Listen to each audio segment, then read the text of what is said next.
명나라는 황관이 직접 매년 2월경 10살 전후의 양민의 딸들을 대상으로 궁녀를 뽑았습니다. 이때 몸에서 냄새가 나거나 건강이 좋지 않으면 탈락했고 또 너무 예뻐서도 안 됐다고 합니다. 황제의 후궁이 될까봐 그랬다고 하죠. 역대 중국 왕조의 전통대로 명나라 궁녀는 한번 궁에 발을 들여놓으면 죽을 때까지 있어야 했습니다. 반대로 청나라 황제는 궁녀들이 불쌍하다고 해서 13세에서 25세까지 그 나이를 제한했는데 25세가 되면 각자 출궁을 하여 결혼하고 살라는 뜻이었죠. 때문에 명나라 때의 궁녀는 총 9,000명 정도로 상당했지만 청나라 때는 구수가 500명 정도로 줄어듭니다. 청나라 황제들은 자신의 처소에는 궁녀를 들이지 않고 오직 황후와 비빈들의 시중만을 들게 했습니다. 장기간 궁에 있어야 했던 궁녀들 사이에는 엄격한 계급이 있었지만 청나라에는 계급은 없고 그저 젊은 궁녀와 늙은 궁녀로 나눠질 뿐이었죠.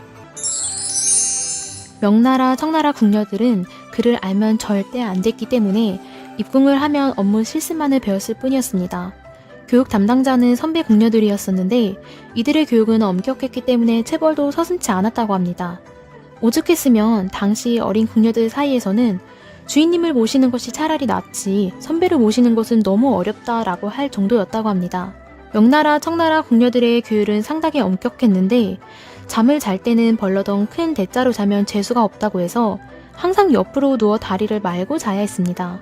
또 걸내에는 대화하는 자체가 일체 금지됐기 때문에 궁녀들끼리는 손바닥을 가볍게 치는 식으로 의사소통을 했죠.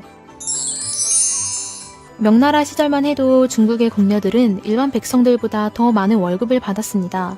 하지만 검약을 중시하던 청나라 황제들은 궁녀들의 월급을 상당히 짜게 주었는데요. 오직했으면 청나라의 궁녀들은 궐 내에서 굶주리며 어렵게 생활할 정도였습니다. 식단도 철저하게 정해놓았는데 하루에 돼지고기 1근이야 쌀 5수저, 약간의 곡식과 야채가 전부였습니다. 생선은 비린내가 난다고 금기시하였고 음식의 질도 낮아 늘 배고픔을 참아야 했습니다. 명나라, 청나라 궁녀들에게는 외출 휴가가 전혀 없었습니다. 때문에 가족을 만나려면 궁궐로 불러들이는 수밖에 없었는데 이마저도 쉽지가 않아서 궁녀들은 자신의 일을 돌봐주던 늙은 황관을 양아버지로 의지하면서 가족과 연락을 했습니다. 간혹 황관들의 도움으로 가족이 궐내로 들어올 수도 있었지만 얼굴을 맞대고 만나지는 못해 천막을 사이에 두고 정해진 공간에서만 만났습니다. 혹시 궁녀가 가족에게 돈이나 물건을 전해주더라도 천막을 사이에 끼고 몰래 줘야 했죠. 연애가 엄격히 금지됐던 명나라, 청나라 궁녀들은 외로움을 달래기 위해 궁녀들끼리 대식, 즉 동성애를 했습니다. 얼굴을 맞대고 같이 밥을 먹는다 라는 말에서 파생된 대식은 명, 청 궁녀들에게는 비일비재했습니다. 들키는 날이면 죽음을 면치 못하였지만 명청의 궁녀들은 황관들과도 정분을 나눴습니다. 궁녀와 황관의 연애 사건이 많아지자 조정은 처벌의 한계를 느껴 나중에는 알고도 모른 척 묵인해 주었습니다. 그러자 명나라 후기에는 궁녀와 황관들이 대놓고 연애를 하고 심지어 결혼까지 했습니다. 황제의 낙점을 받은 명청의 궁녀들은 황제의 침실로 갈 때는 옷을 모두 홀딱 벗고 알몸인 채로 가야 했습니다. 황제의 안전을 위해서였죠. 궁녀는 황제와 잠자리에서 임신을 한다 해도 아이를 마음대로 낳지 못했는데 임신 사실이 확인되면 황관이 출산 의사를 물어보고 황제가 승인을 하면 그때서야 후손을 낳을 수 있었기 때문입니다. 만약 승인을 하지 않으면 어떠한 방법으로든 유산을 해야 했고 다시는 황제와 잠자리를 갖지 못했습니다. 중국은 전통적으로 황제국을 표방해서 이웃나라에서 공녀를 통해 궁녀를 상당수 충당했는데 우리나라만 해도 삼국시대에서 조선시대까지 총 300명이 넘는 양갓집 교수를 공녀로 보냈습니다. 특히 명나라 영락제의 공녀로 간 청조 한씨는 미모와 인품으로 영락제의 지극한 사랑을 받아 조선 외교에도 한몫하기도 하였죠.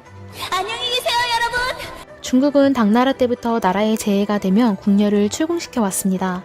청나라는 25세가 되면 반드시 출궁을 해야 했고 또 출궁한 궁녀들은 결혼이 가능했죠. 이러한 출궁한 궁녀들은 궁에서 생활했다는 이유만으로 신분이 상승하여 관직에 있는 높은 사람과 결혼하는 예가 많았습니다. 명나라는 모시던 황제가 죽으면 가까이 있던 궁녀들을 황제와 같이 순장시켰습니다.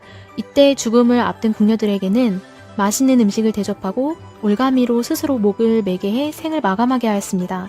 하지만 이런 순장 풍습은 15세기 중반 정통제 때 없어집니다. 한때 포로로 잡혀 몽골로 끌려갔던 원한으로 몽골족 풍습이었던 순장 제도를 금기시켰던 것이었죠.